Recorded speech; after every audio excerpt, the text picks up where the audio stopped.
Puno. And Shanoda jumping it up to start off this game. Seniors basketball eliminations. Now, we were wondering about the role and the minutes of Jomel Puno today earning the start. And it looks like he's playing big, Renzo. Yes, and Coach Yuri designing first play for Jomel Puno to attack that paint area right away. Pero walang espasyo doon. That's why Yuki and Andrada was the first one to attempt a shot for San Beda. Interesting. As far as I remember, Jomel Puno has never really played the 4, especially to start a game for San Beda. Right. Alam ko naglalaro lang ng 4 to. Kapag may konting adjustment lang, kapag nababagalan si Coach Yuri, nilalaro niya ng big man itong si Jomel Puno para mabilis yung takbuhan nila. And to start the game with a Jomel Puno post-up, that's not something we see often. Well, I think Coach Yuri is just giving him confidence because we're talking about Jomel Puno earlier na medyo nagsistruggle nga for the season. Sahonya throws it out. Jimmy Reyes for 3. Jimmy Reyes drains the outside shot. That's an early 3-point for Jimmy Reyes na talagang maganda ang nilalaro for San Beda. The rookie, EJ Castillo, against the veteran Sahonya. Oh! Castillo breaking some ankles early on. Everything but the shot for Castillo. I feel like that's still going to be a highlight. Puno missing. Generals running. This is Jude Bagay. Jude Bagay. All right, let's get that first report from Flo Del Agua. Gentlemen, he is feeling pumped. He is feeling excited. And his first words to me earlier were, I am finally back. Tama ka, Anton, nakabalot pa nga ang shoulder ni Yukin Andrada for safety reasons. It has actually only been 2 days since he came back to training. But as he also told me, there is no way I am missing today's game. Dagdag pa kasi ni Yuki matapos ang pagkatalo nila last game, his teammates were begging for him to come back. As San Beda also realized their skill set may be complete, but the vibe is different without one Yukin Andrada, a veteran, a team captain, and the glue that holds the pieces together. Back to you guys. Thank you very much, Flo, for that update on the condition of Yuki Andrada. Hindi biro yun, Renzo, na 2 days pa lang siya nakakabalik at nakakapag-ensayo. Well, alam naman natin na kondisyon itong si Yukin. Pero tama ka, no, na yung injury na yan, lalo pag shoulder, hindi talaga pwedeng minamadali yan. But I'm sure itong si Yukin Andrada, given na last playing year niya na to, talagang susulitin niya every game. Yeah, Yukin is one of those players that we thought would move on to the next chapter of his basketball career. Pero syempre, itong pagiging collegiate player, isang beses lang yan mangyayari. Right, and sobrang hirap iwan ng NCAA. Sahonya on the pull-up. And I love to see Sahonya really aggressive itong sa start ng laro natin. Kasi nga, nabanggit natin kanina na last game, medyo late na siya nag-step up for San Beda. Castillo. And Castillo is able to draw a foul. That was a great attack by Castillo. Napaka-bagal lang, no? Meron siyang sariling pace. Ito yung unang puntos. Sahonya finding Jimmy Reyes. And then, makikita natin, Brian on the pull-up.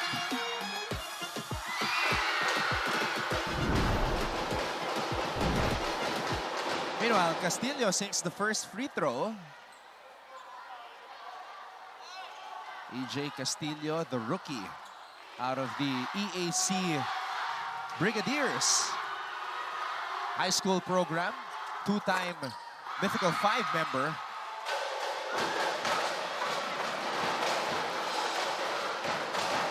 Puno, Andrada. And that's what Jomel Puno was doing a lot in season 99 when he was a rookie, crashing the boards. Well, I was about to say na yun nga, yung Jomel Puno na hinahanap natin the past 3 games ng San Beda. And I feel like now he's back. An active Jomel Puno is a scary Jomel Puno. when he's locked in, hunting for those offensive rebounds, that was the Jomel Puno San Beda had when they won the championship.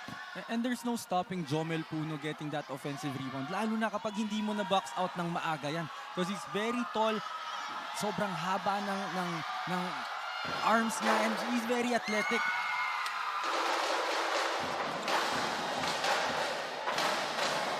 Trying to see what Jomel Puno is listed at now, because there's a debate as to whether he's 6'6" or 6'7". Okay, he listed himself. He listed himself at 6'6". Okay. But I think he's a lot taller than what he listed. Baka mas mababa para makapaglaro ng gwardya. Oh, at saka yung athleticism niya, hindi lang pang 6'6" talaga eh. Jimmy Reyes gets the ball back from Andrada. Reyes. Sahonia. Yukian. And another offensive rebound for Puno. You're right, another offensive rebound for Jomel Puno, and I really love the aggressiveness of Jomel Puno early in this game, pero I also love the activity of Sahonia, really trying to get everyone involved early in this game. Nakita natin, may pasa siya kay Reyes ng first possession now. He's trying to set up Andrada. Reyes. Sahonia. Sahonia steps back, fires a three. Another offensive rebound for Puno. So the gamble of Coach Yuri starting Puno at the 4 really paying off itong early stages ng ball game natin.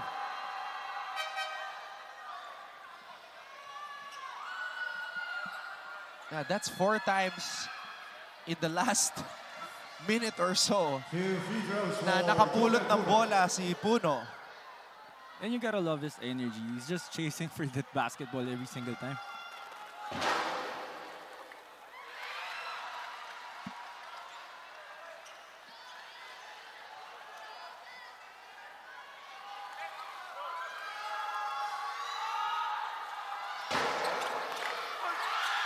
Missing on both free throw attempts. Bagay.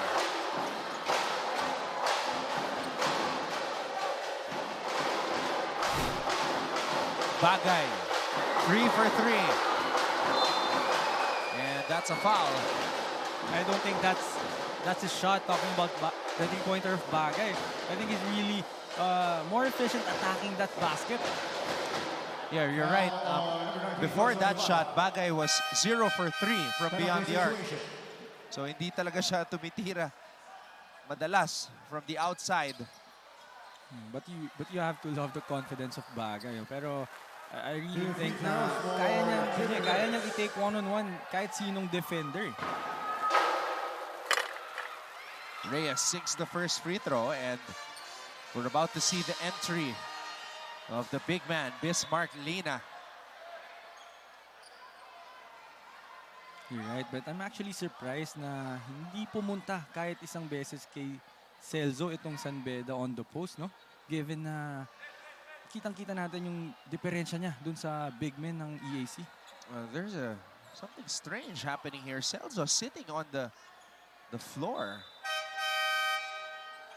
Well, yung pag-upo ni Celso sa floor na yon is for the officials to force the officials to get him subbed out kasi gusto na lang ipasok itong si Bismarck Lina. And I think meron nararamdaman si Celso sa kanyang kamay.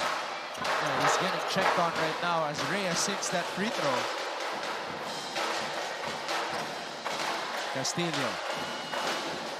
Shanoda.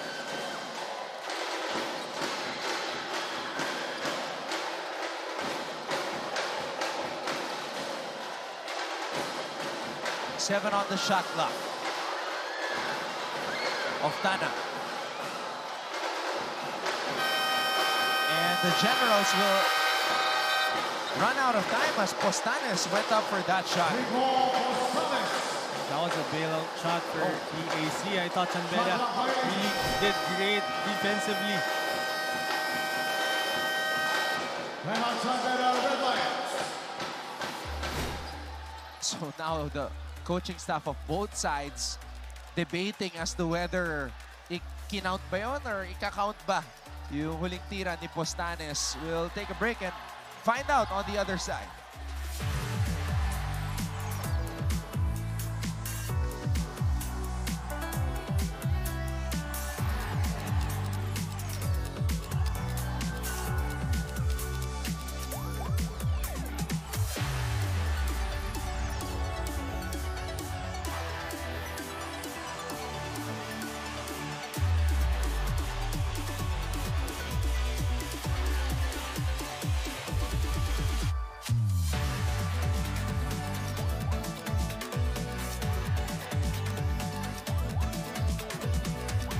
So as of this point, hindi pa rene-record yung huling tinira ni Postanes. So it looks like a no count. Well, initially from where we were sitting, Renzo, parang late na nung tumira si Postanes. Well, it's really a close one. And I think EAC is really gonna fight for that point, especially if San Beda is really playing well and they're really aggressive right now. Sobrang malaking bagay yung point na yun for them.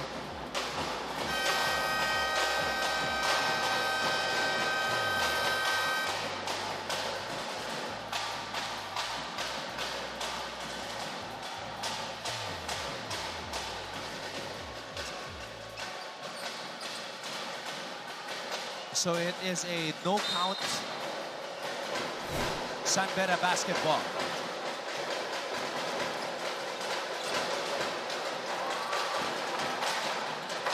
Reyes.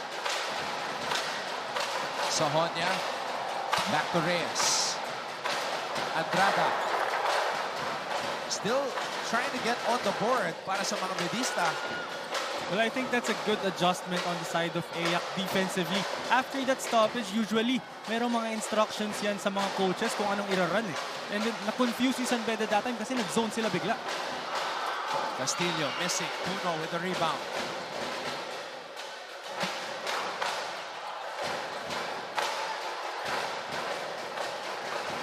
Reyes.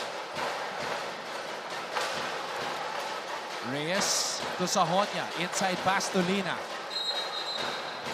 Oh, that's 3 seconds for Bismarck Lina.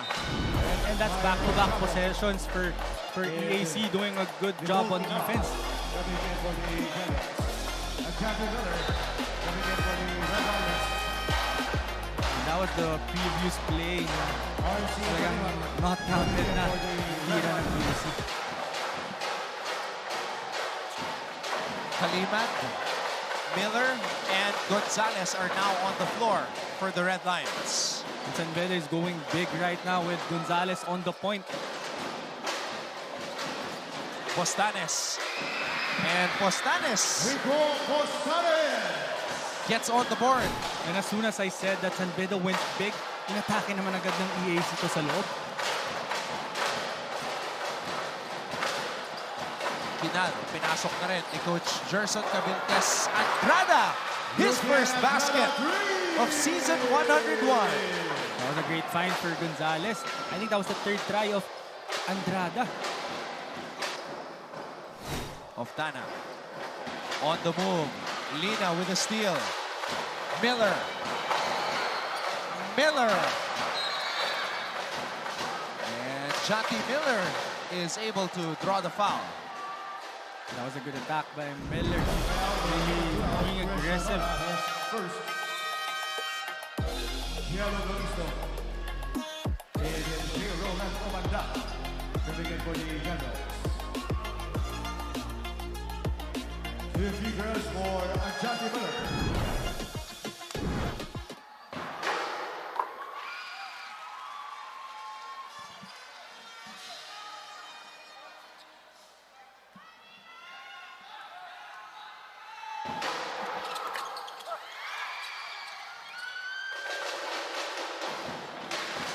Eight-point lead. for the Red Lions.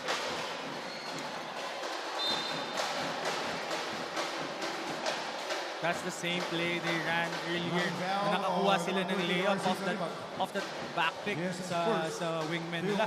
That time, nakakuha naman sila ng foul. Let's take a look at this sequence right here. Postanes and Kalimag, a lot of contact.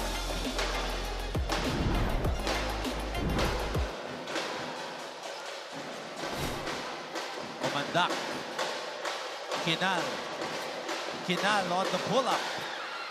And Miller comes up with the rebound. That was a great shot by Kinal. Talagang alam niya na merong challenge sa kanya dun sa three-point area. That's why he took that one dribble before that pull-up. Kalimag. Gonzalez.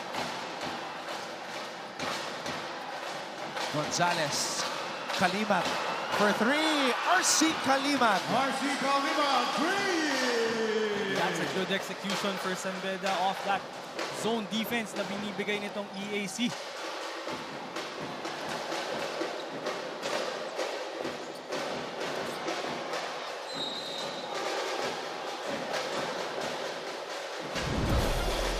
Let's take a look at this.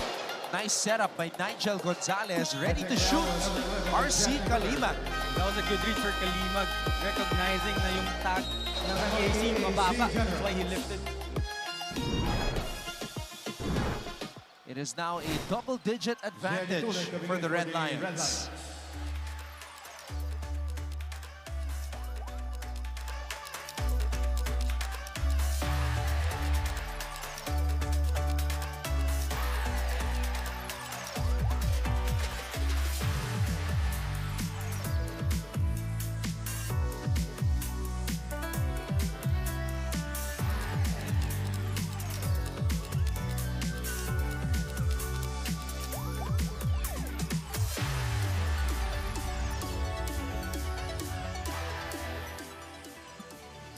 We have attorney Jonas Capochan, Mancom representative for San Beda University.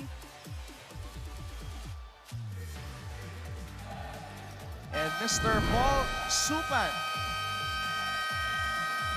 for his beloved JRU, Jose Rizal University. Dr. Lorenzo for Emilio Aguinaldo College.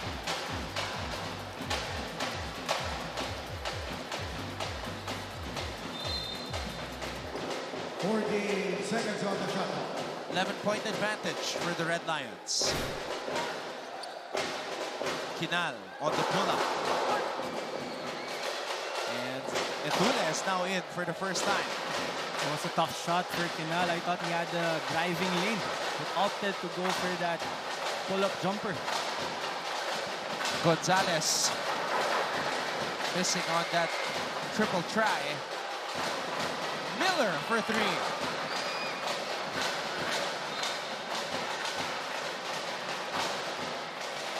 So that's the right thing to do if you're EAC. Talagang magbigay ka ng isang katawan for Bismarck Reina on that rebounding battle. Kasi mahirap pa talaga makakuha ng bola against him.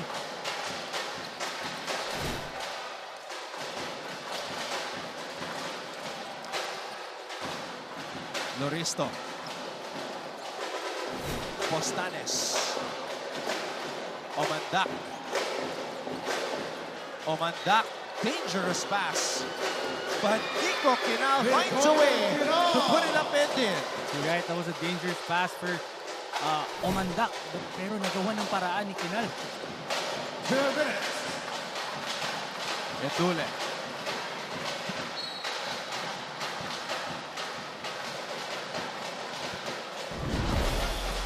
Strange pass there. I think there was a little bit of confusion as to kanino pinasa yung bola doon. Kalimag unable to hold on to it. He thought about taking that shot pero nakita niya yung backdoor ni Kinal. Kinal. Ochavo. Kick out. Postanes.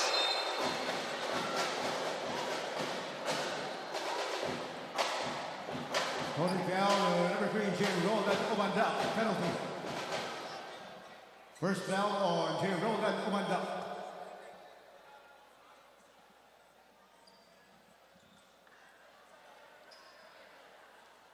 A minute and 31 to go here in the first.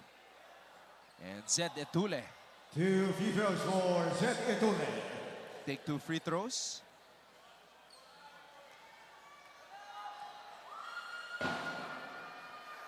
First free throw up and in for Zed.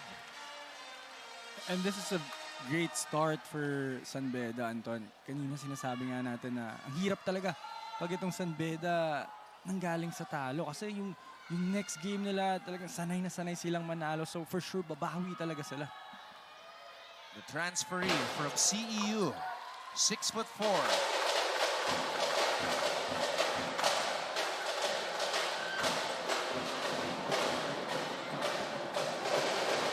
Ochavo, Omanda.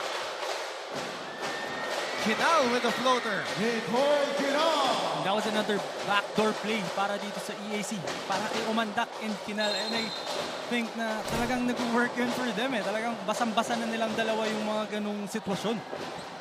One foul on number 14, Nicole Kinal, penalty. First foul on Nicole Kinal. 2 free throws for Zed Etule.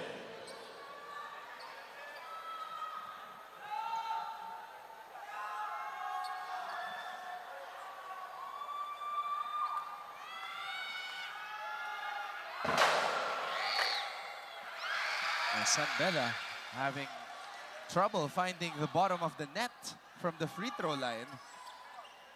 I think that's the only problem na meron sila ngayong first quarter. Kasi so far, they're really aggressive executing their offense and they're doing a good job defending itong EAC. Pero yung free throws lang nila. Another one! Kinal. Oh, Nico Kinal is living on the baseline. Gonzalez all the way. Michael Gonzalez. Well, I want to go back to that play by EAC. Yung backdoor ni Kinal kasi basa-basa na lang yun. As we see another three-pointer for Nicole Kinal. Pero going back to my point na ang galing na lang magbasa talaga ni Kinal ng binibigay na defense sa kanya ng San Beda. Kaya naka-counter niya lang agad. Mainit. Si Nico Kinal ngayon. Already 9 points in the game. Talagang perfect yung sinasabi natin kanina. Critical thinker. Ito si Kinal. Lina against 2 Generals. Etule. Gonzalez. Kalimag on the drive. Kalimag floater. No. Lina offensive rebound. Power dribble. Lina. Bostanes gets it to Ochavo. Ochavo has to shoot. Yun lang. Well, Ochavo was looking for Kinal, who's the hot guy for them, pero hindi niya namalayan. Naubos na yung oras. EAC Generals in 21 for the San Beda Red Lions. Oh, look at that. Gliding layup by Nigel Gonzalez who went coast to coast. At eto naman yung 3 puntos ni Nico Kinal that upped his scoring to 9 points. So a 9-point first quarter for the EAC captain, but his team is down by 7 against the San Beda Red Lions. We'll be back for quarter number 2.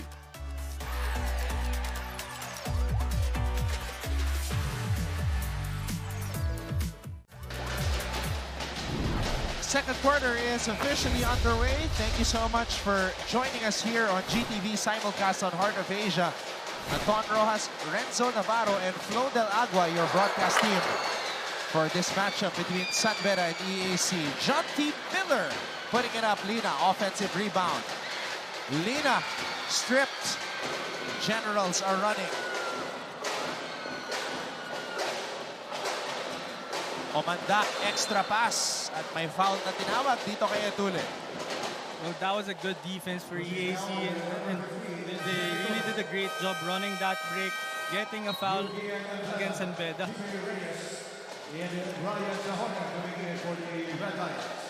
Napapansin natin itong si Omandak really looking for his teammates, no? Whenever he attacks, big man siya. He's playing a 4 guy for EAC, pero he's really looking to pass.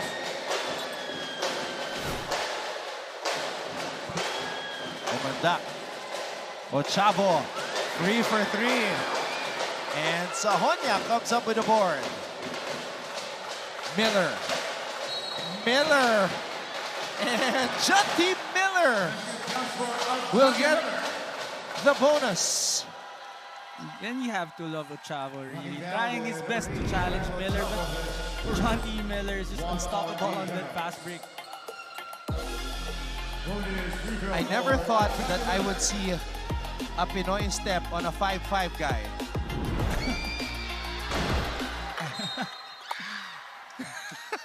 I guess the Pinoy step works on all sizes. All sizes.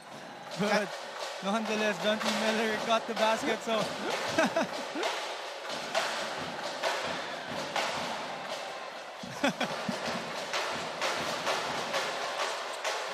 Sila dalawa talaga yung nagbabantayan, Renzo eh. I know, it's very interesting na itong si Coach Yuri nilalagay si John T. Miller kay Kyle Ochavo. And I think kaya niya nilagay si John T. Miller dito kay Ochavo kasi kaya naman niya sigurong humabol. And I think na nire-ready lang nila for switching. Kyle Ochavo is one of the hardest guys in the NCAA to stay in front of. He's one of the fastest guys with the ball. Oh, very quick and very shifty. Itong si Ochavo, napakadaming galaw. Ang ganda ng handles niya.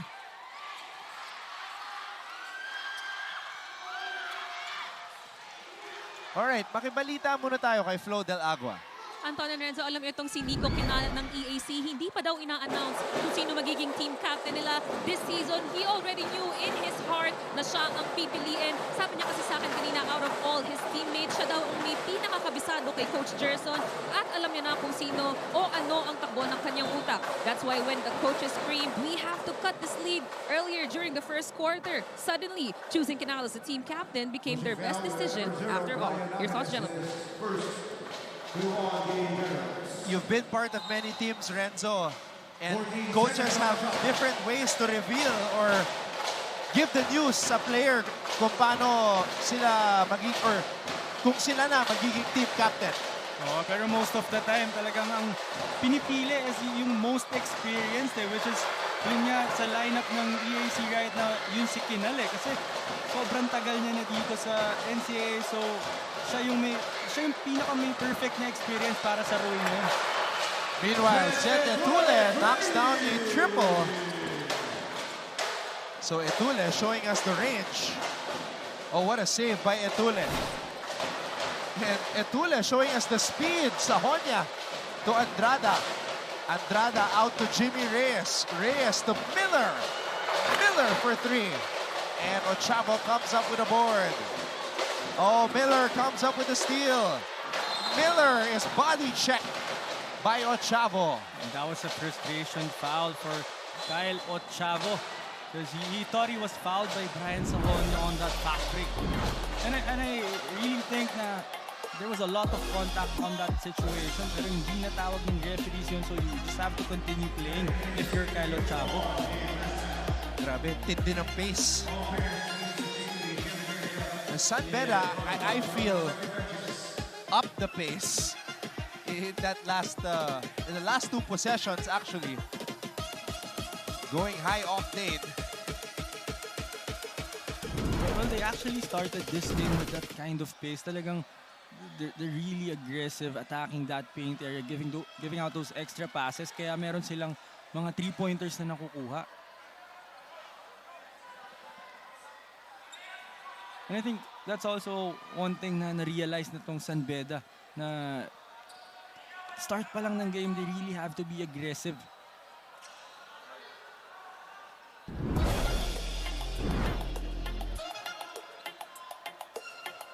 So this was after. Ayun. Tinawagan ng technical foul si Kyle Ochavo. I think it's because he pointed at the referee out of frustration.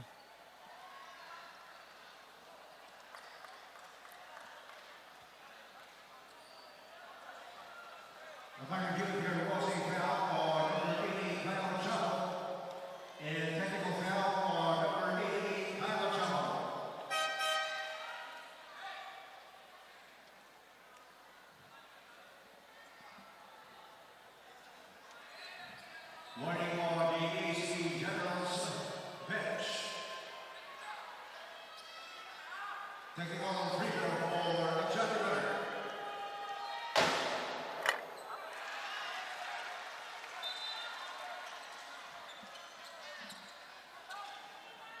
During one interview, Miller was being asked about the adjustments of playing here in the Philippines. He mentioned the drums, na hindi siya sanay sa drums. Well, yung drums is actually one thing that I miss so much. Sa nilalaroan ko ngayon, yeah, there are a lot of fans, pero wala na yung ganitong suporta ng drums sa school mo. Meanwhile, Yuki Andrada goes up for that turnaround jump hook. Ngayon naman si Jimmy Reyes ang tinawagan ng foul. Dito mo rin masasabi na sobrang veterano na ni Andrade. I know na wala siya ng ilang laro and is really excited to play, really can't wait to play, pero wala siyang pinipilit ng mga tira ngayon. He's just really running the system of Coach Yuri. Kenny Estacio coming in for Jimmy Reyes. 16 seconds on the shot clock.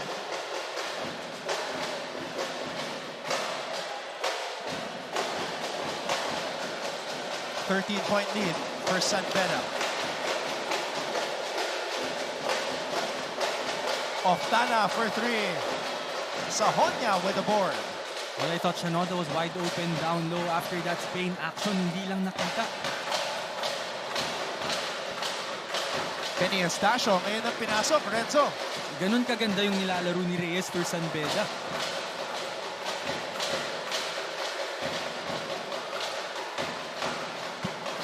This is a deep point guard rotation. Jomel Puno with another offensive rebound. And this is scary for the rest of the league na nakita natin na nagising na itong si Jomel Puno. Yeah, how can you box out an athletic 6'6" guy?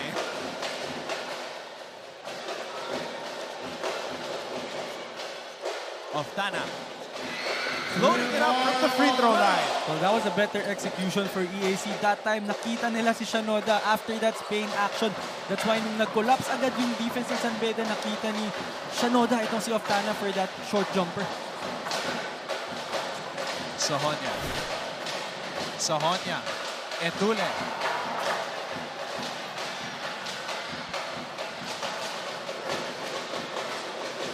Hinal. Shanoda in the post.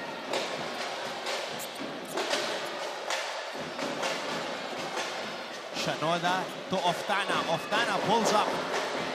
And Sahonya saves it to Estacio. I feel like minadali ni Oftana yung tira na yun because he was already wide open pagbaba niya pa lang ng half court.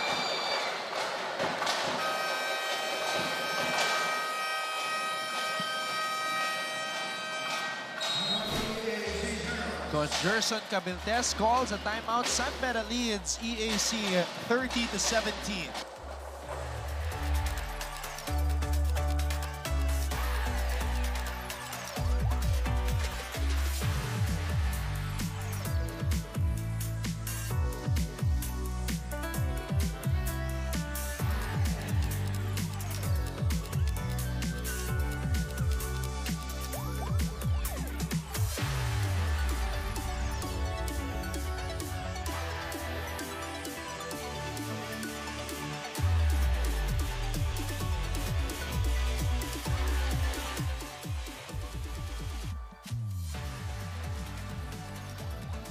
Rico Postanes, another second-generation athlete.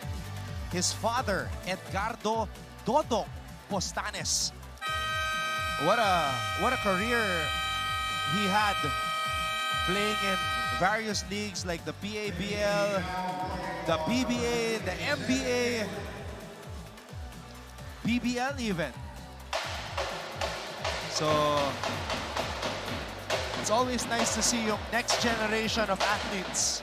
You're right, second generation player na pala to. Kaya pala, first quarter pa lang nakita natin kung paano siya mag-compete sa San Beda. Talagang may kita mo na may lahi na basketball player talaga. Yan, anak ni Edgardo Dodong Postanes for the Long-time basketball fans watching right now. Actually, it's nice na naglaro sa PABL yung dad nitong Postanes because my dad also played in the PABL with Coach Benji Peras and Coach Ronnie Magsanok.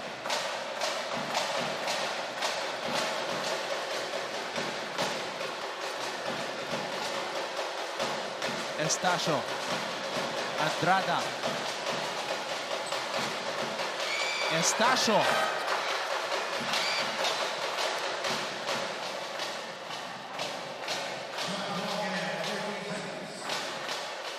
Well, Estacio had to take that shot kasi 2 seconds na lang yung remaining sa shot clock nila.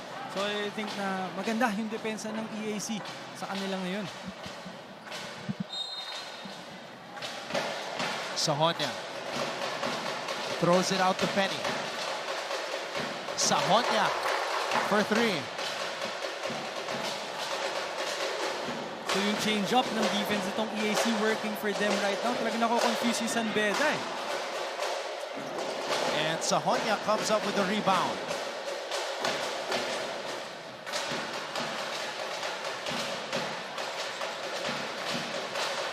Estacio for 3. Penny Estacio For 3. And you have to love the confidence of Estacio kasi that was his 3rd try on the 3-point area. Hindi pumasok yung unang dalawa, but still with full confidence taking that shot. Villarente throws it out to Oftana. Doria, offensive rebound. Doria able to draw a foul. And another veteran for EAC.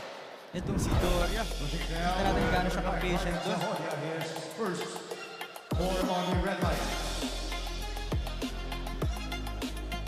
2 free throws for Adam Gully.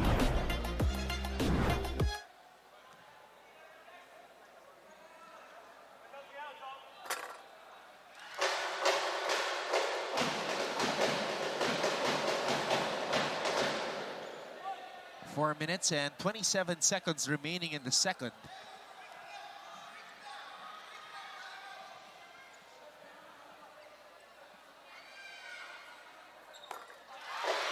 Doria sinks the free throw.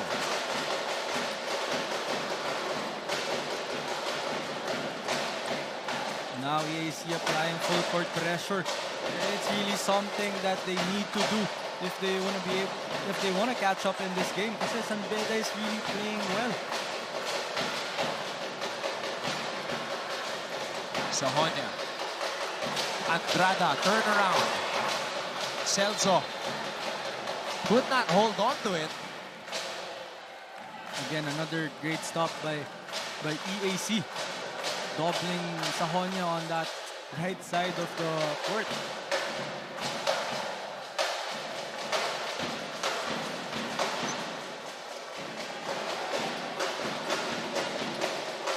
Doria.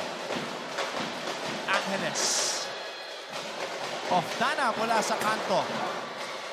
And Sahonia, well, he's been hunting for those rebounds on the defensive end. You're right, but EAC really looking for that cutter na meron sila from the weak side. Meron ng 5 rebounds si Brian Sahonia. Ganun siya ka-aggressive for this game. He really wants to get this win for San Beda. 2 free throws for And he's also a big guard eh. Kaya yan talaga yung mga kaya niyang gawin for San Beda. He really has to get those rebounds and run the break for San Beda. Yung mga teams natin sa NCAA na kakagaling sa pagkatalo, pumiflex na eh. It started with Mapua with that lopsided win against San Sebastian. And then today, Arellano flexing against LPU, exceeding that margin of victory that Mapua established. And now, San Beda is way ahead against EAC in this game. Well, that's the right approach naman talaga for every team na after mo matalo, instead of ma-frustrate ka, instead of malungkot ka with that loss, kailangan talaga isipin mo na lang kung paano ka babawi. Yung next play na mentality talaga.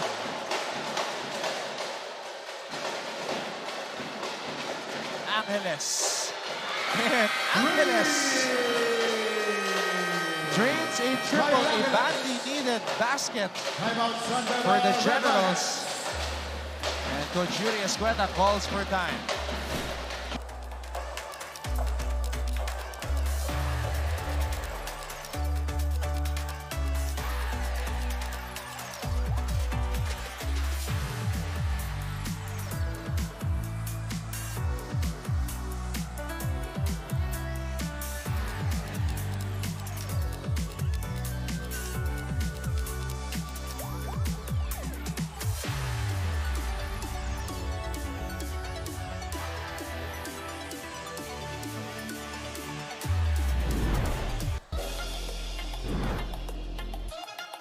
Let's take a look at this last play right here of Tana. Nakita si Brian Angeles. And Angeles is able to convert.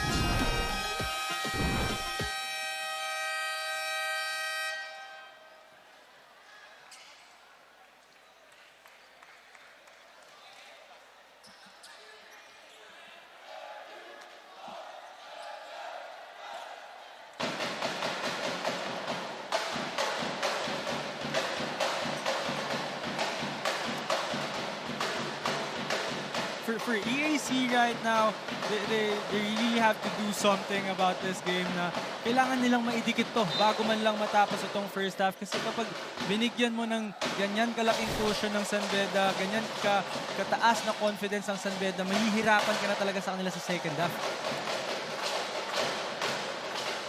They have to get some stops. And they're switching up the defense. Andrada. Oh, San Beda just figuring things out as they go along. Well, there's no problem for San Beda. Kahit switching up defense pa yan. As long as nandyan si Yukin na nakakita na ng maraming kinds ng depensa na kayang-kaya niyang basahin at basagin. Doria. Doria pulls up for three. And Miller comes up with the board. And that's the shot San Beda is giving up for EAC. Alam nilang hindi masyadong mataas ang percentage ng mga players na yun. Estacio. Puno for three.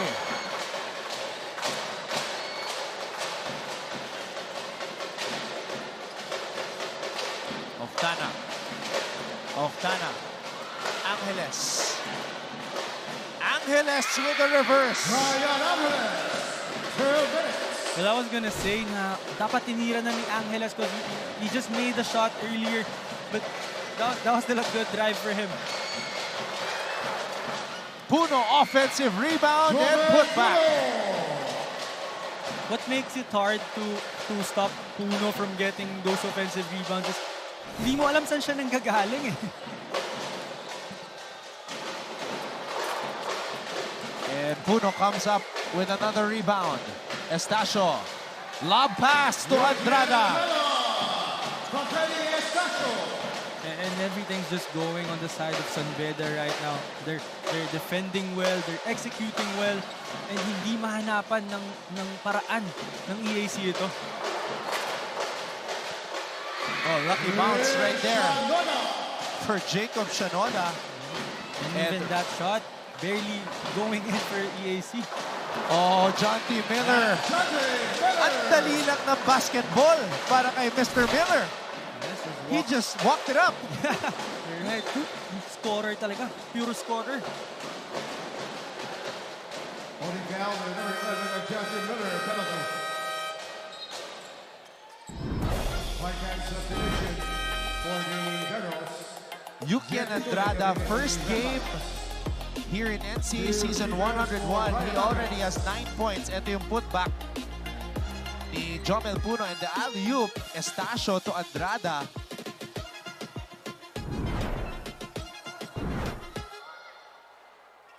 At pagkatapos nun, yung pull-up ni John T. Miller, simpleng pull-up.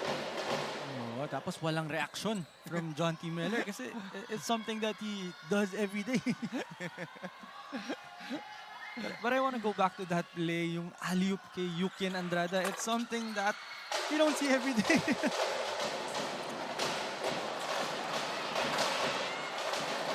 Yukian has played 15 minutes. So, that's a good sign for San Beda, maski 2 beses pa lang nag-ensayo. Oo, alam naman natin na kondisyon talaga itong si Yukian. But San Beda, I don't think they're gonna force Yukian to play the whole game, especially na may siyang injury. Ito, Renzo. John T. Miller making it look easy. Sheesh! And habang tayo talagang namamangha doon sa jumper na yun, si John T. Miller bumaba lang sa depensa. Walang ka-reaction.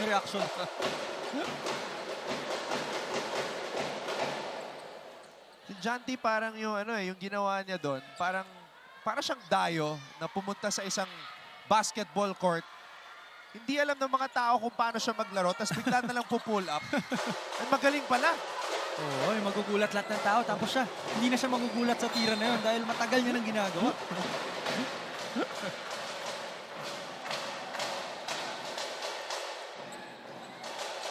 But it's interesting, no, for EAC na ngayon lang pinasok itong si Tolentino, one of the veteran guards na meron sila in their lineup right now. Seconds on the shot clock.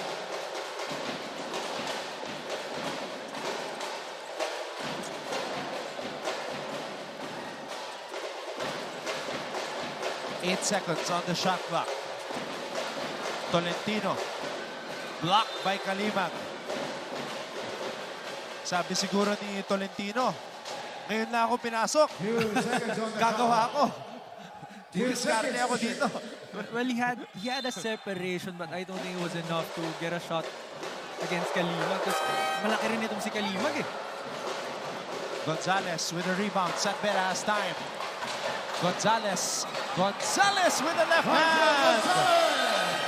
Pangalawang coast to coast mula kay Nigel Gonzalez. And the end of the half, it's 45-28 for the San Beda Red Lions. Grabe. Nigel Gonzalez. Nobody. Walang humarang. Kaya diniretso na ni Nigel, giving San Beda a 45-28 advantage over EAC at the half.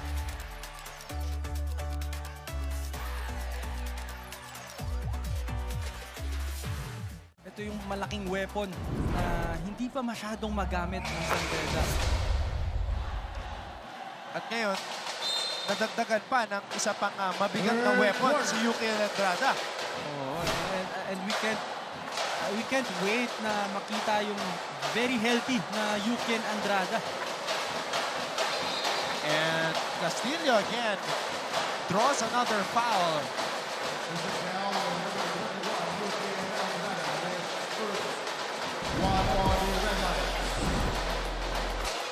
Every time EJ Castillo plays basketball in the NCAA, it's like he has stat categories of his own. Like how many ankles he was able to break, how many defenders he was able to shake, and how many big men ang napatalon sa Pinoy step niya. He's very deceiving. Talking about itong si Castillo, no? Hindi siya sobrang bilis. Alam niya lang talaga kung paano laruin and paano dalhin yung mga defenders sa sarili niyang pace na gusto. Andrada. Puno. Sahonia wants to post up Ochavo. Ayan. Better angle. Sahonia throws it out to Reyes. Andrada for three. Sahonia, offensive rebound and put back. And that was the sixth rebound nito ni Brian Sahonia. And I think that's something they could really go to, yung post ni Sahonia against Ochavo, not necessarily to take a shot, but to create something for San Beda.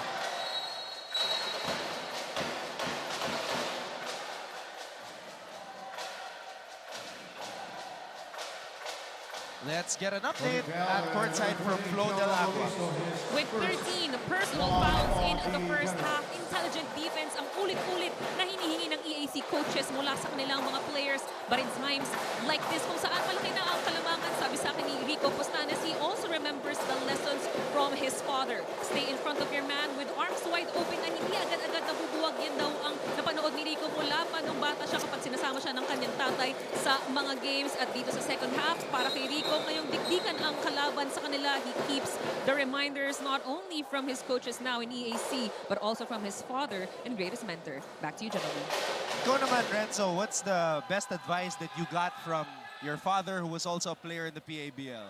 Well, sa dad ko kasi, ang lagi niya lang reminder sa akin is yung size namin na mas maliit talaga kami sa lahat ng makakalaban. Most of the time kami yung pinakamaliit. So I just really have to find a way na maging effective pa rin, maging relevant pa din for your team para nandun ka lang sa court kasi mas maraming malaking players sa'yo eh. So ano yung reason ba't ka gagamitin ng coach mo, ba't ka kukunin ng team na to? So you have to find a way na maging relevant pa rin for your team.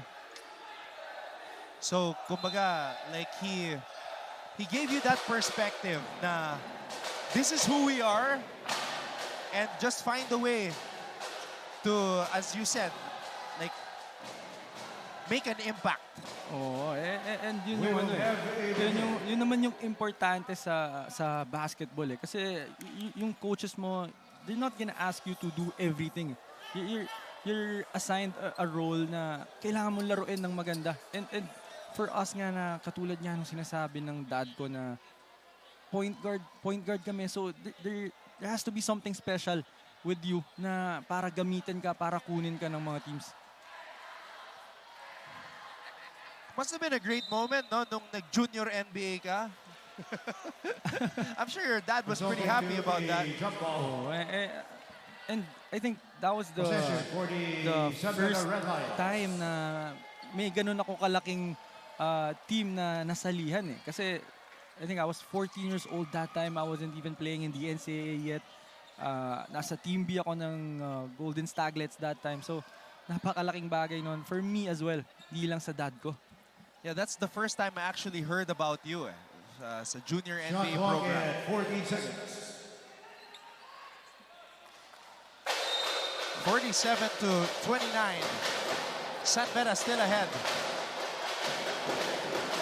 Reyes putting it up and Omandak nearly losing the basketball. Castillo pulls up. Reyes with the rebound.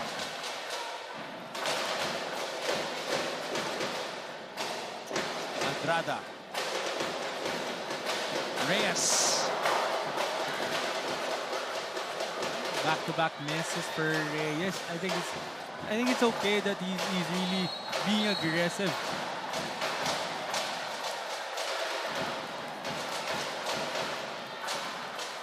Holding foul on number 1, Tony Cuno, his first 3 on the Red Lions. Coach Yuri is adamant about that last ball. Okay, tignan niyo yung banggaan ni Bagay ang 18 puno seconds dito. on the shot clock. Oo nga. Well, it happened right in front of Coach Yuri. That's why he was really mad na ganun yung nakuha nilang tawag.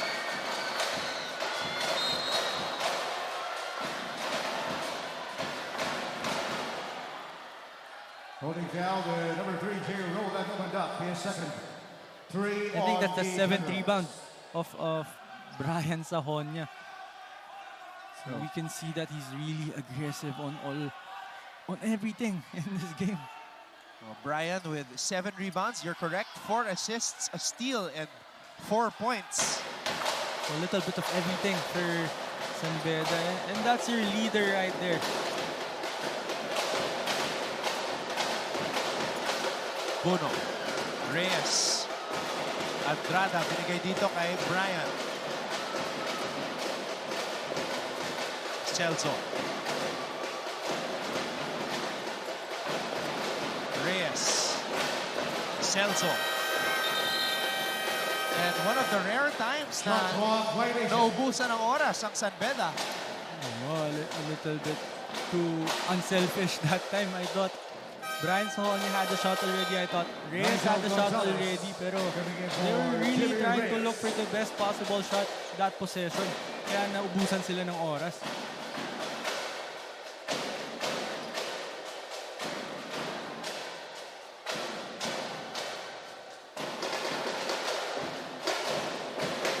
Chavo against Gonzalez.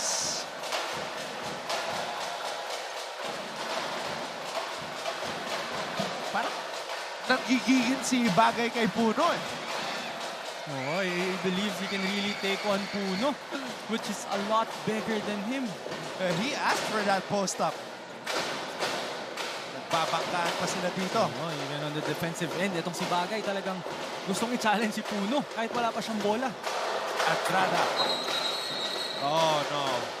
Ayan, kanina pa natin napapansin yan. Nagbibigayan. Puno at Bagay.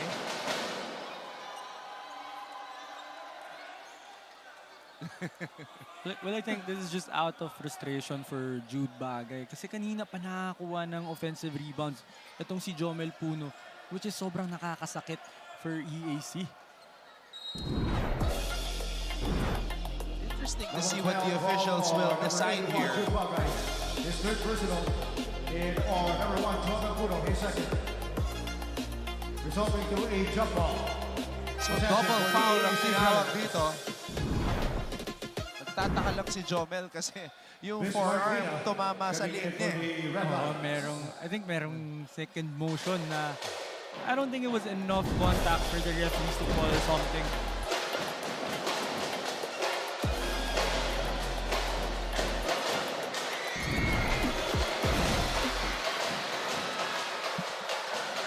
Umandak.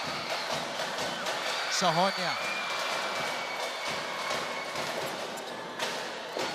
Gonzalez. Puno.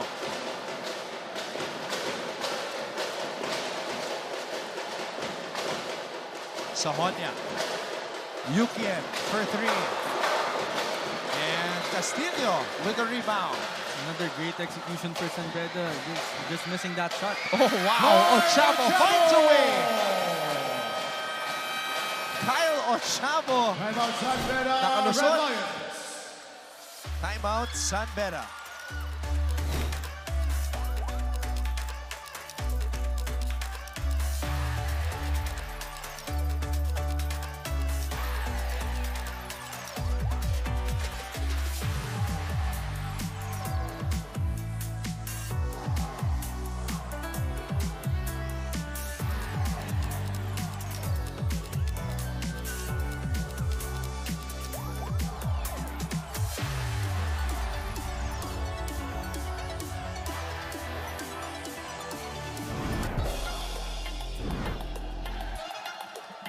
Kyle Ochavo. Nakalusot. Ang tulid eh.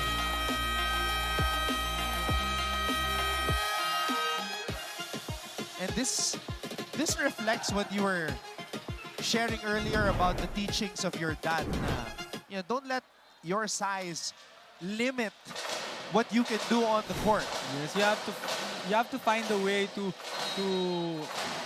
like change the situation eh. Yung disadvantage mo, try mo siya gawing advantage mo.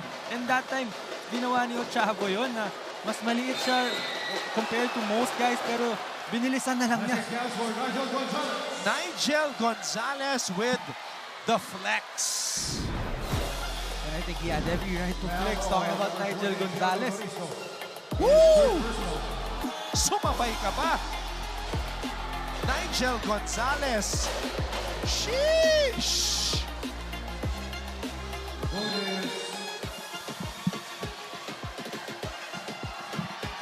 And that was against a much taller guy. That was Loristo.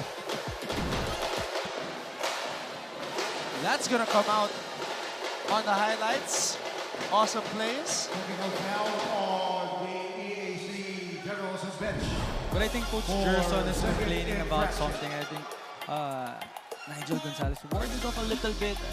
But I think the referees think that it's still within his cylinder. Technical So free throw for UKN Andrada. Yep, he's been living in the gym. para mapatumba mo yung ganong kalaking mama.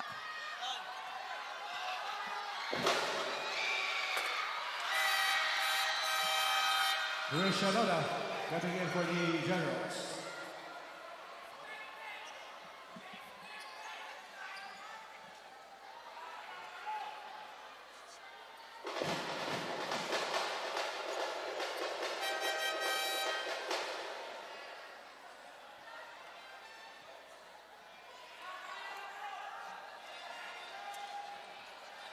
Technical foul on number 28, General Loristo, for unsportsmanlike behavior.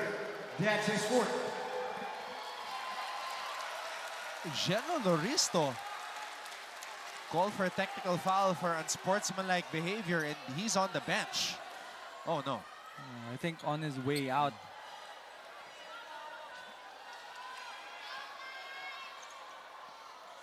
And I think the last time we covered San Beda, I think I said na ito yung nakakatakot na lineup for San Beda. If they play Puno on the 3, because they're very big and at the same time they're very quick. Shooting the bonus free throw is Nigel Gonzalez. So look at Jello talking to our referee.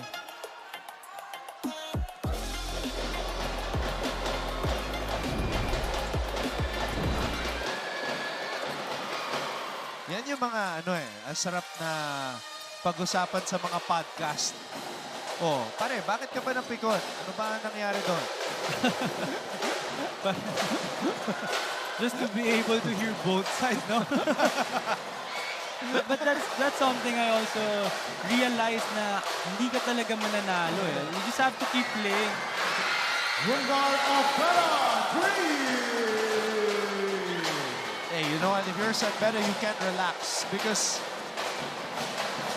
this EAC squad is a live opponent. And just like what you said, walang safe na lamang dito sa NCAA. Ayan, nakakainita na po. And even the Bedans, the passionate Bedans in the stands are talking to the players.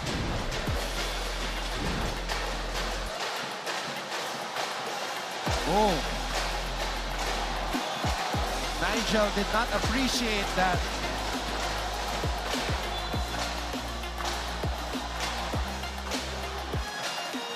Well, I don't think Oftana was really trying to hurt Gonzalez kasi nasa ere na siya eh.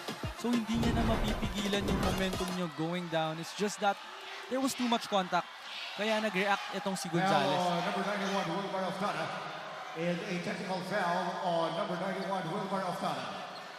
His third personal.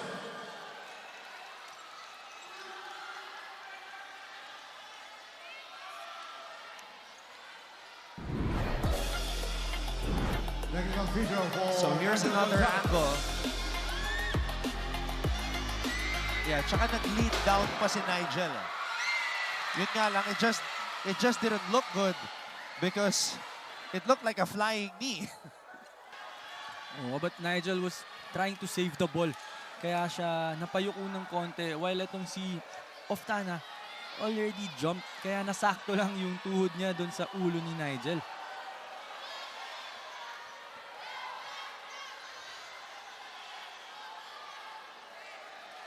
Well, this is a challenge for San Beda to stay composed and just to continue their game, no? Kasi katulad nito na malaki na yung lamang nila. So EAC is really gonna try everything to catch up. So they're gonna apply pressure, they're gonna try be physical with them. So challenge to for San Beda to stay composed.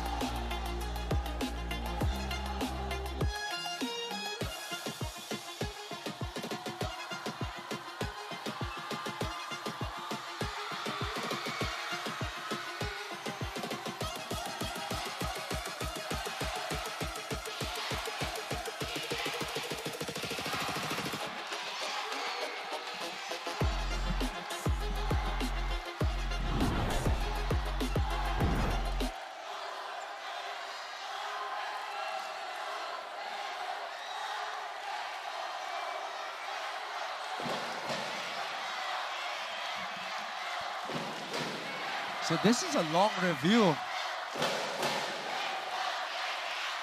Tumira na ng mga technical free throws ang San Beda.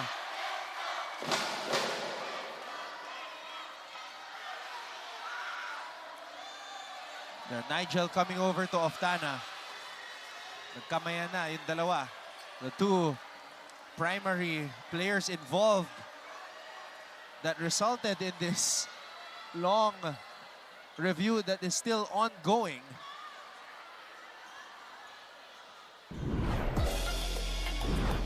Yan, nagkamayan na. There was a technical foul on the San Beda Red Lions bench.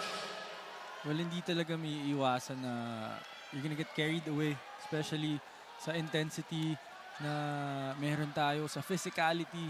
Hindi talaga may iwasan eh.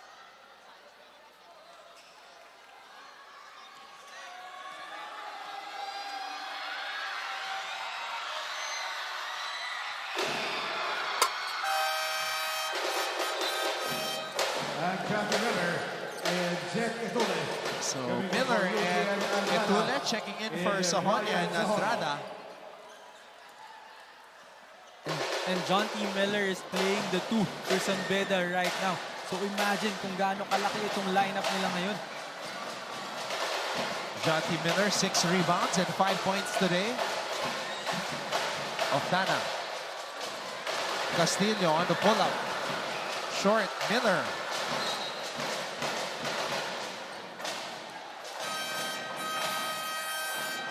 Just that sentence alone, John T. Miller at the 2 is already a scary statement. I mean, for his size, 6'4", and you're playing the 2 position in the NCAA, you have the physical advantages on almost every situation.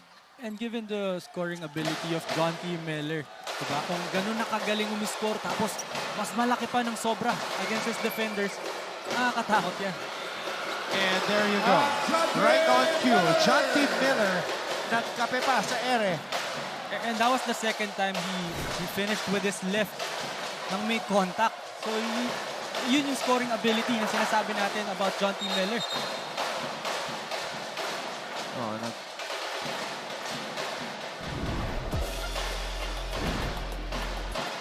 Puno recognizing that John T. Miller was ready to take off. And look at the hang time. A lot of highlights in this game today. And imagine Jomel Puno running the break for you and giving an assist to John T. Miller. If they were in North America, that's how they would be playing. Puno at the 1, Miller at the 2. Kasi si Jomel, uno talaga ang gusto niya eh. It just so happens that here in the Philippines, masyado siyang malaki. Binawasan niya pa nga yung height niya eh. But you're right, talagang yung skill set nito ni Jomel Puno and yung approach niya sa laro is a guard talaga eh. Phil Canadian. John T. Miller from California, so it's that Phil Can connection. Second foul on Miss Martina. 2 free throws for Wilmar Oftana. But I think for EAC, itong penalty situation ng San Beda right now is really something they could maximize. They just have to keep on attacking, just keep on being aggressive.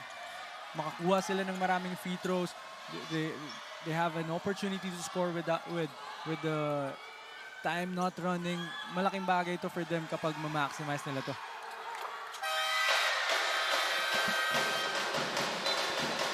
Joshua Devara coming in for Kyla Chaco.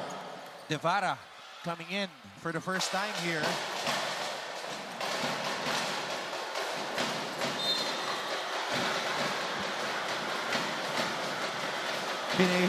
Pinatalsik agad ni Nigel. Nakapasok lang. Masyadong malakas yung tulak nito ni Nigel Gonzalez. Pero itong si Devara talagang defensive player to eh.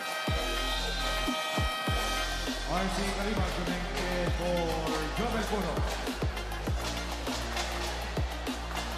Siguro, naisip ni Nigel, ngayon na pinasok, malamig pa to. Napasobra lang yung tulak ni Nigel doon.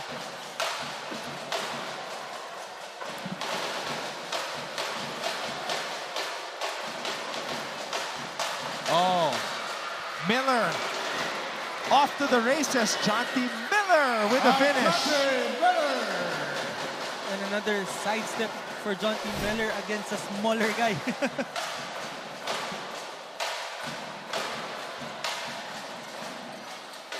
John T. Miller with 9 points now. And that's a foul on Miller. Yung laro nitong si John T. Miller, parang effortless basketball. And he's not trying to overpower yung mga defenders niya. Talagang tinatalo niya with skills.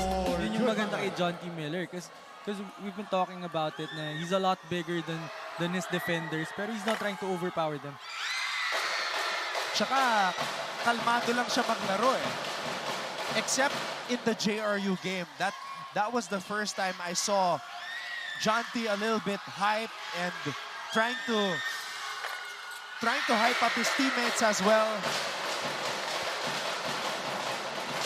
Alright, so ito yung kalmadong John T. Miller, which is very scary for every team na makakalaban nila. And there was also a little bit of frustration on Miller's end during that JRU game. Naalala mo yung sinubukan niyang dakdakan yung isang player? Oo, pero yung JRU kasi talagang matatapang yung players eh. So even with John T. Miller trying to throw that down, it's a challenge talaga nila yan. Bagay against Kalimak. Bagay on the fadeaway. And I think this is something that worked for EAC, their previous games. Talagang yung post-up ni Bagay, yung isolation niya na ngayon lang pinuntahan itong EAC against San Beda. Bismarck Lina. Bismarck hasn't gotten a lot of post-up opportunities today. That's actually his first basket as we see this fadeaway from the post. Mula kay Bagay. Well, I think the reason why na ito pa lang yung unang mga puntos ni Bismarck Lina is yun talagang sinubukan i-cover ng EAC. That's why they're playing the zone. Kaya sila nagsiswitch up ng defense para hindi masyadong mabigyan yung ilalim.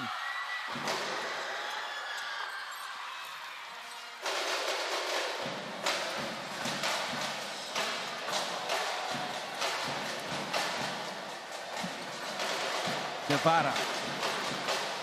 Loristo. Back to Kinal. Kinal for three. We haven't mentioned Kinal's name in a while. Yes, after that, 9 points in the first quarter. Medyo nag-slow down na si Kinal. Yeah, he hasn't scored since that 9-point opening period. Maganda rin kasi yung coverage talaga dito kay Nico Kinal. Guevara. Guevara on the pull-up. Miller with the rebound. And John T. Miller was the one who challenged that shot by Guevara, pero he was also the one who grabbed that rebound. Nagtaka nga ako eh. Kasi 'di ba, normally ang tinuturo pag nag-challenge ka, ikaw yung babox out doon sa shooter. Pero siya rin yung rebound. Ang bilis. So yung activity nitong Miller and Sahonia, yun talaga yung nag-work for San Beda right now. Miller with 8 rebounds in this game as San Beda leads by 20.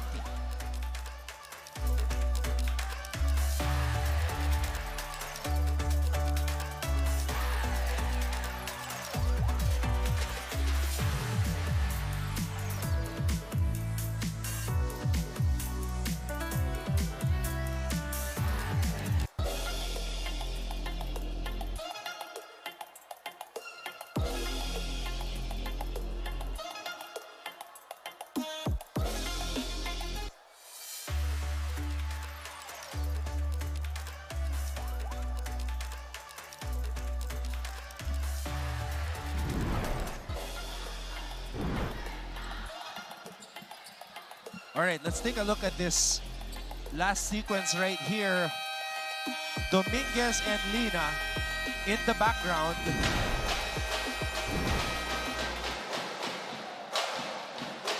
Well, they've been at it talking about Lina and Dominguez. Earlier, Dominguez was trying to post up Lina. Kaya medyo nagkakakiskisa na sila dun. Shooting 2 free throws is Bismarck Lina.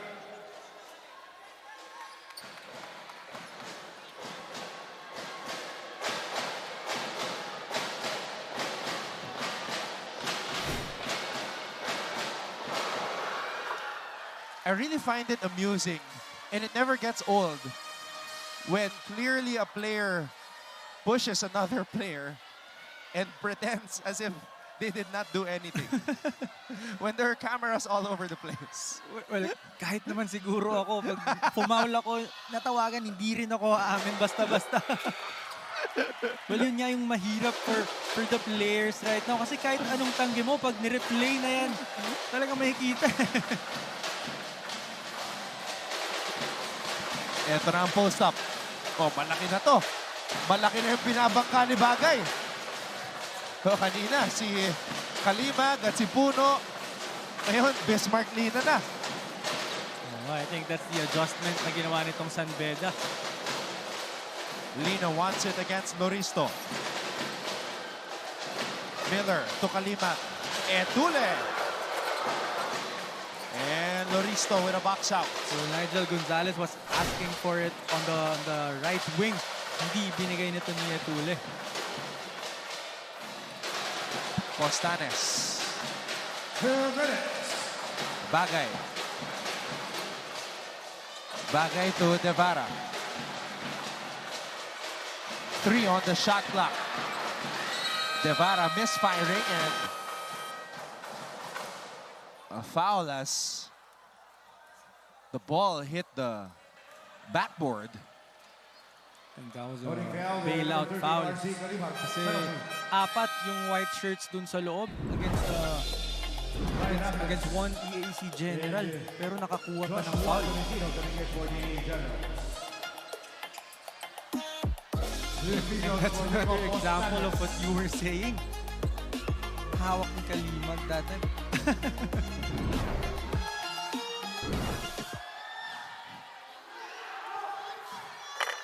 Although, sa sequence na yun,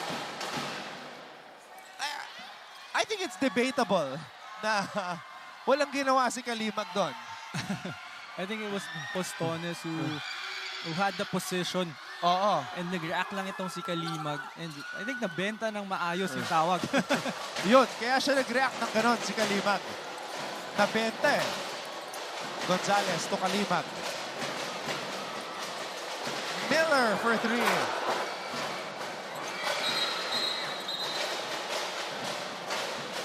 Referee signaling a double foul between Etule and Angeles. Well, that's tough for EAC because I thought Angeles did a great job boxing out. Itong si Etule.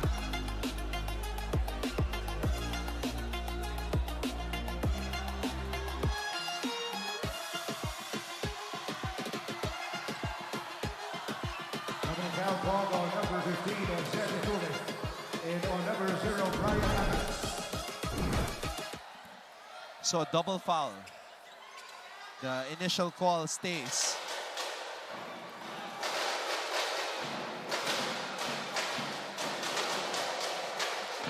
Miller nakatao kay Tolentino. Loristo. Loristo. Tolentino on the pull-up. Joshua Tolentino, 3! And this is the reason why I was saying earlier na it's very interesting na hindi ginagamit itong si Tolentino because I know this guy, I played against him and he can really score and contribute for EAC.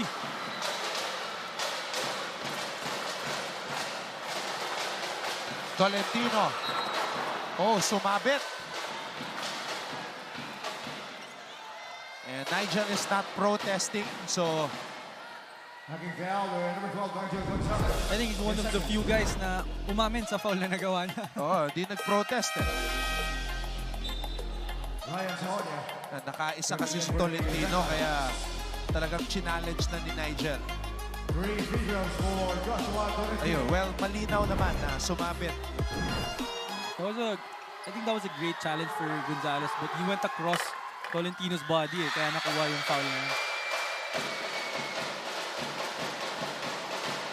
And again, itong si Tolentino, nakalaban ko to nung rookie year niya with EAC. Talagang napakatapang nitong point guard na to. Talagang very offensive-minded din. Kaya I'm sure makaka-contribute to ng malaki for EAC. You know what? Much respect to the Emilians. They're down by 16. They're still cheering, celebrating as if it was a close game or as if EAC was ahead. And ito yung gusto mo na support na makukuha mo from your crowd if you're EAC. Talagang hindi ka mawawalan ng pag-asa. I mean, if you were not showing the scoreboard, iisipin mo na lamang pa yung EAC eh. Oh. Based on the crowd, the crowd reactions. Yeah.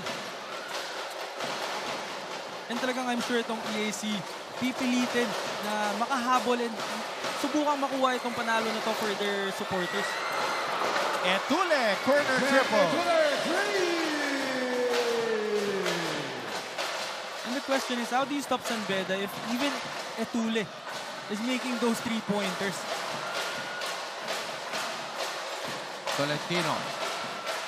Tolentino. Too strong.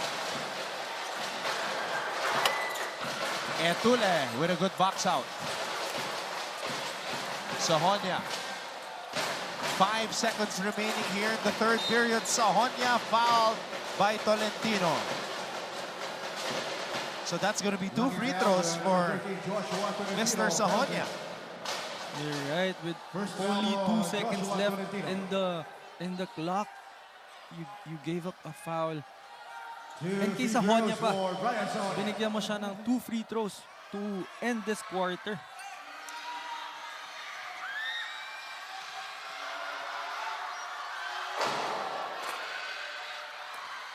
Brian sinks the free throw. Prior to that, he was 0 for 1.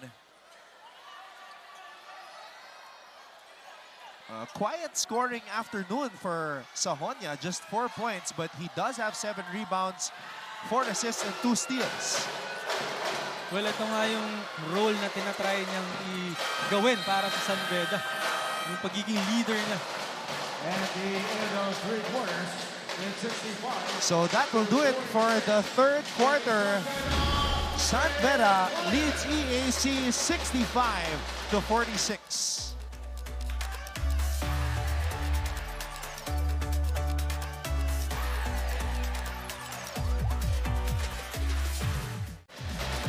One of the most physical games we have seen so far here in season 101. San Beda versus EAC as the Red Lions look to get back on the win column. And it was really that second quarter that set the tone, Renzo, for this game. You're right, yung second quarter nga na talagang very on point yung San Beda. Offensively, defensively, nagagawa nila yung game plan nila eh. Kaya ganun kalaki yung margin na nakuha nila. Fourth quarter officially underway. Maraming salamat sa inyong panonood. Anton Rojas alongside Renzo Navarro. And we also have Flo Del Agua at courtside. Andrada. And Loristo comes up with a rebound. That was a good play for San Beda. Hindi na lang na shoot ni Yukien. Na I think mayroon pa siyang konting nararamdaman with his right shoulder.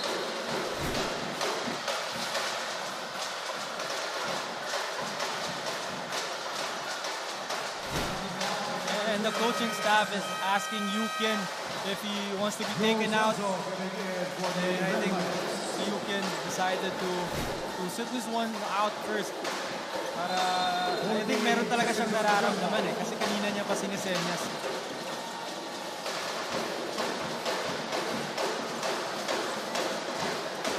But despite not being 100%. Yuken Andrada, 9 points today, plus 19 when he's on the floor. That's Yuken Andrada. Shot clock violation. He really does a lot of things na hindi mo makikita sa stat sheet eh. Yung presence niya lang doon, the way na mag-execute siya, he reads the situation. That's what Yuken really does for his team. Celso. Holding foul, number 14, Nicole Ginal. And again, we were talking about it earlier.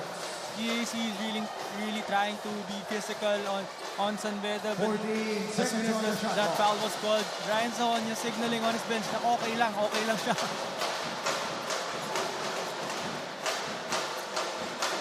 Reyes. 2 point guards on the floor, Renzo. Reyes and Estacio. Well, I think after that Spain action, I think it was Estacio or Reyes who had the shot already.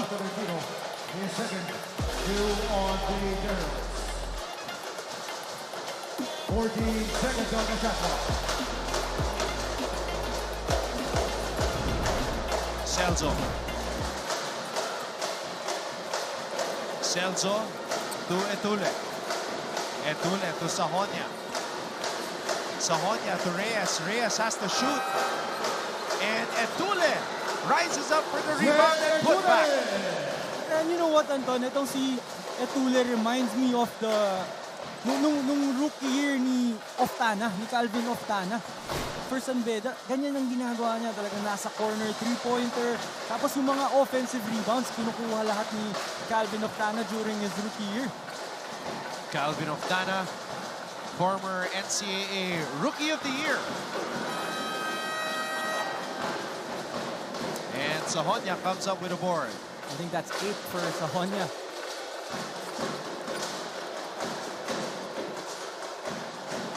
Brian from the free throw line.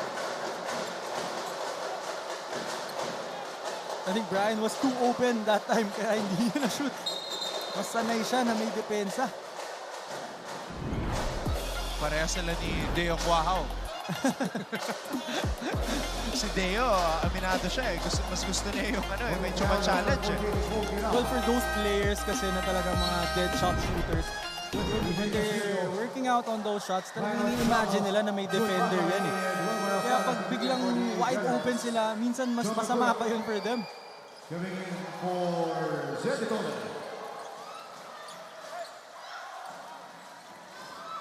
Puno back at the 4. So, interesting lineup. 2 point guards. You've got Sahonia, Puno at the 4, and Celso at the 5. Let's get this update first from Flo Del Agua. Early in the season, maraming betista ang nag-alala kung ito na ba yung team na kayang mag-champions this season.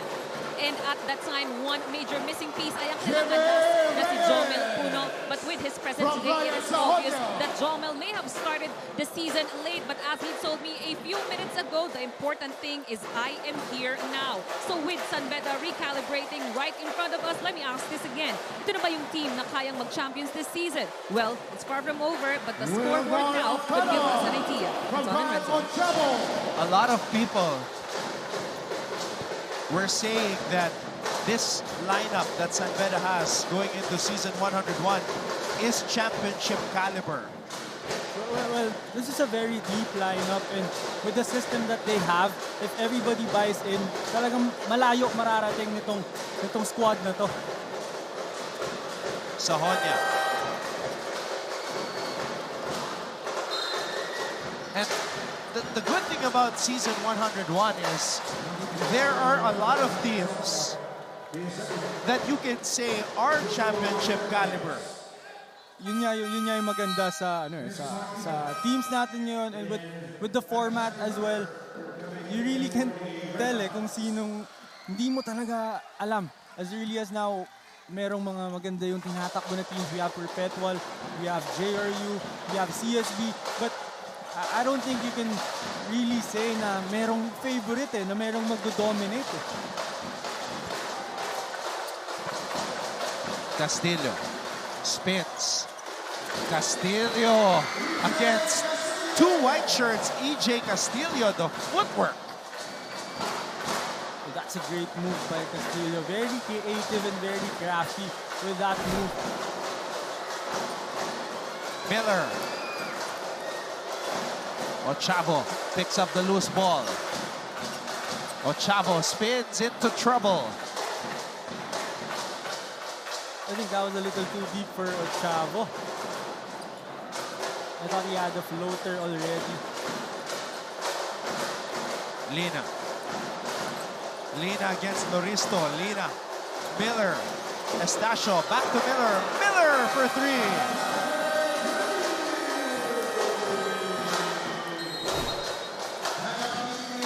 Shanti Miller with 12 points to lead all scorers.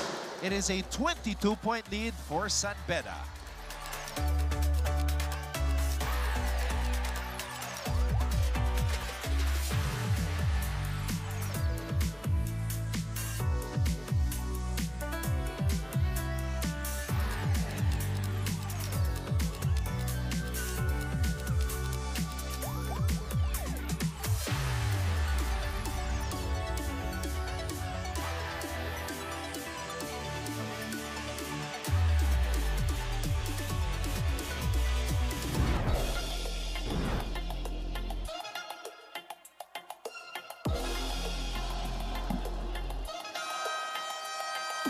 EJ Castillo scoring against two of the biggest players on the San Beda side, Lina and Puno, and then on the other end, the extra pass to Miller.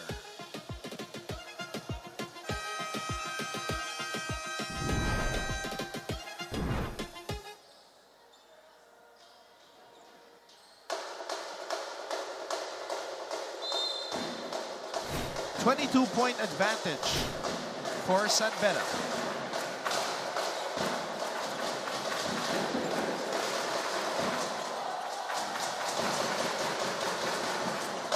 Castillo. Castillo pulls up. Loristo is fouled.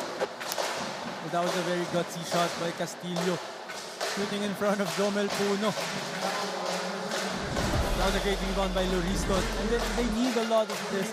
Talking about EAC Generals, kailangan nila ng maraming possessions.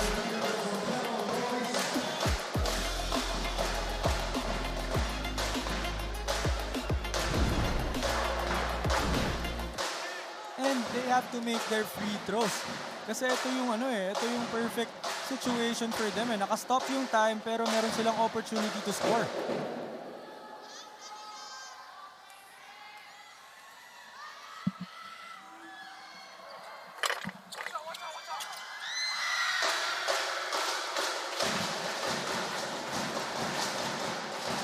EAC continues to apply that pressure. Puno. Estacio pulls it out. Reyes. Miller. Bismarck. Bismarck against Loristo. Puno. Penny. Penny has to shoot. Penny puts it up. And it's EAC basketball. Oftana atake, and that's going to be two free throws for Wilmar Oftana. And I think Coach Yuri is complaining na hindi yata tinira ni Oftana yung bola. So I don't think Coach Yuri agrees na dapat two free throws to.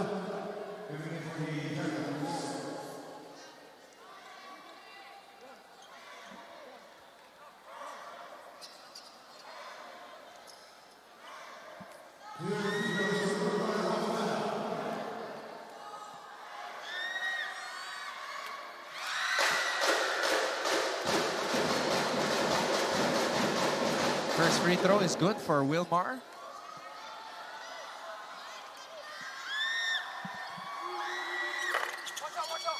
Miller with the rebound.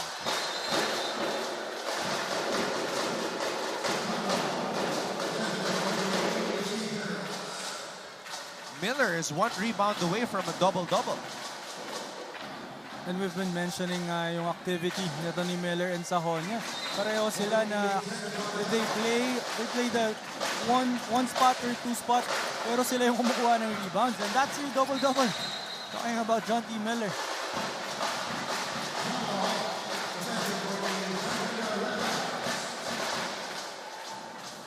San Beda has out-rebounded EAC 52-34.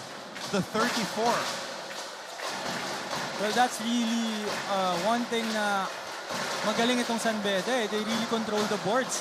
And even their last game which they lost, talagang sila yung nanalo sa rebounding battle. Reyes to Lina.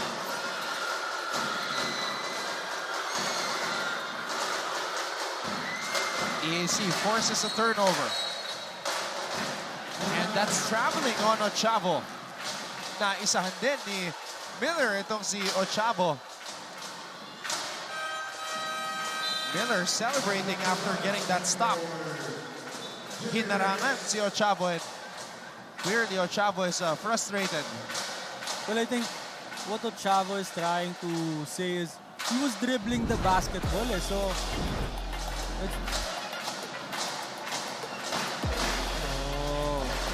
I think naipit yung bola sa tagiliran ni Ochavo kaya may traveling. Bismarck, double team. Puno with a finish.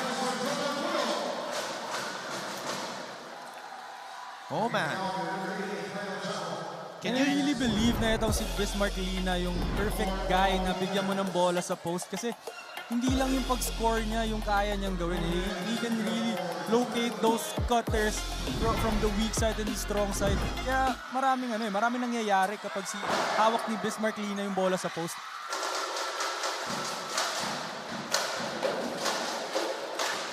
Jomel Puno, 3 for 7 from the free throw line today. He has 9 points and 6 rebounds, though. Still his best game of the season, Renzo. Oh, ito na nga yung inaantay natin lahat na pagbabalik ni Jomel Puno na miss ng San Beda their previous game against JRU. And sabi nga ni Flo kanina na medyo late nag-start itong si Puno, but the important thing is here right now. And I'm very excited sa mga next games pa ng San Beda. Lina, double team. Ayan na naman. Jomel Puno. And that's going to be a foul right there. Same play, Renzo. Oh, very simple, no? Yung post lang kay Bismarck Lina. And kanina ko pa nga sinasabi na itong si Bismarck Lina, he's very smart, he's very patient. Kaya nakikita niya yung mga ganong cutters.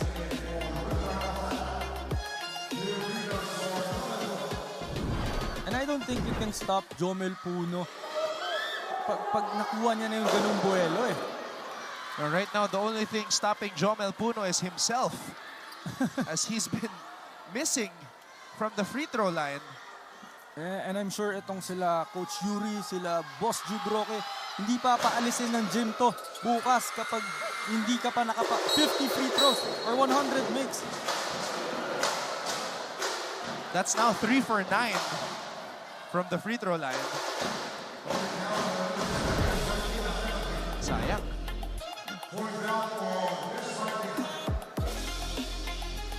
Bismarck Lina tinawagan ng foul. Both teams are already in the penalty. With 3 minutes and 35 seconds remaining here in the fourth.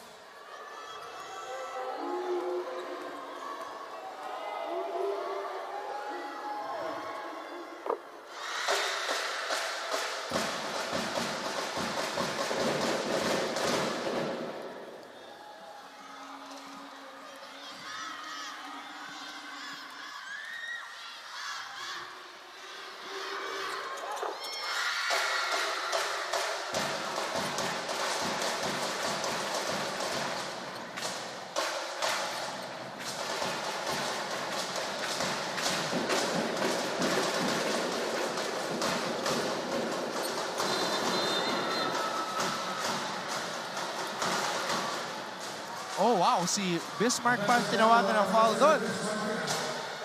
Bismarck feels that he was hit. Ngayon, malalaman natin yung katotohanan. I think Bismarck Lina wasn't in a legal position to give that screen. I think binaba niya kasi yung balikat niya eh. Pero I think he got hit as well. Yeah, by a flying shoulder. It was off of that reaction of Bagay after that hit from Lina.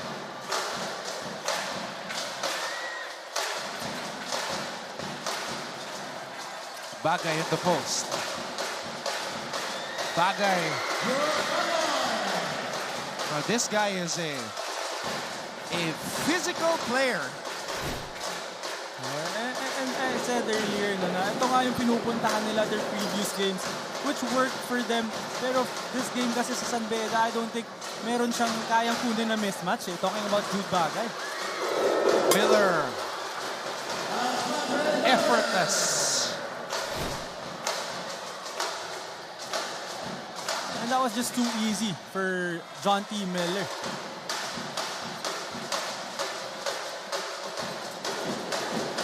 Ochavo. Omandak.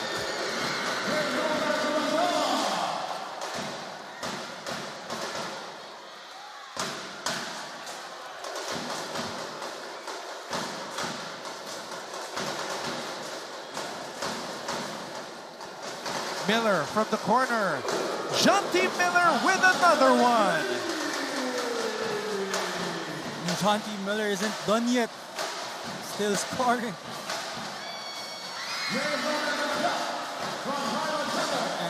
Back-to-back baskets for Omandak off of the assist of Kyle Ochavo.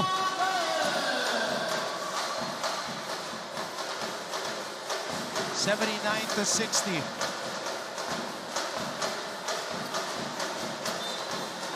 And that's traveling on Estacio. Again, that was another shot for Estacio.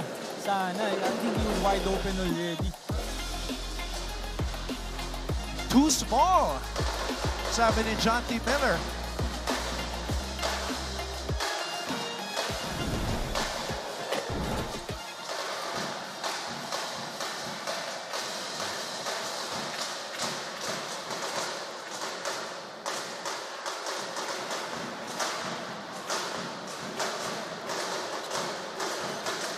Gonzalez.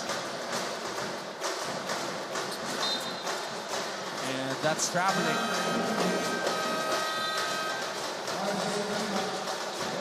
But you also have to commend itong EAC, no? They really tried to slow San Beda down. It's just that napakaganda ng execution kasi ng San Beda eh. And talagang they came here in this game very prepared and ready talaga to play against EAC. Ochavo. Etule.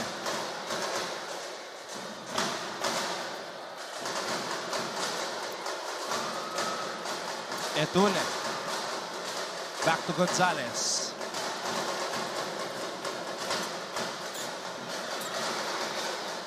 Five on the shot clock. Kalimag.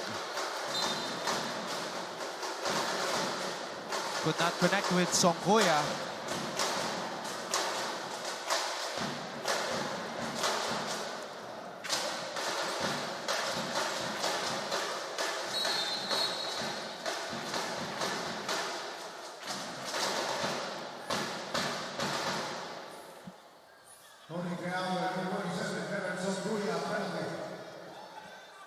First down on Leonard Siswin.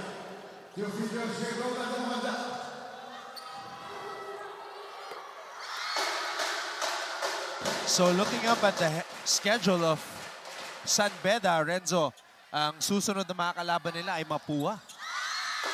And sobrang gandang laro yan na paparating, especially with San Beda playing this way. And we hope na mas healthy na Yukin Andrada yung makikita natin for that game. I'm sure that's gonna be a great one for all the NCAA fans and for both teams as well. Tsaka yun ang unang beses na makakalabanan ng San Beda yung mga teams na wala sa kanilang group.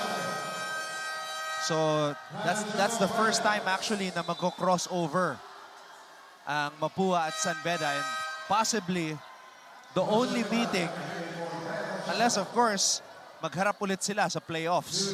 Well, that's one more motivation for you, you know, especially if you're San Beda and you want to go up against the defending champion and nasa kabilang group sila, gagalingan mo talaga para umabot ka dun sa next level, sa finals, para makaharap mo pa sila.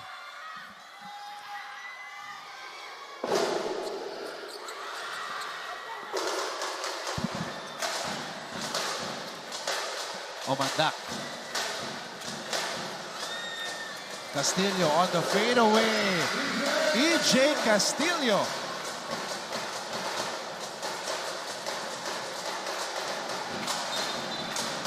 Oh, pumaul pa.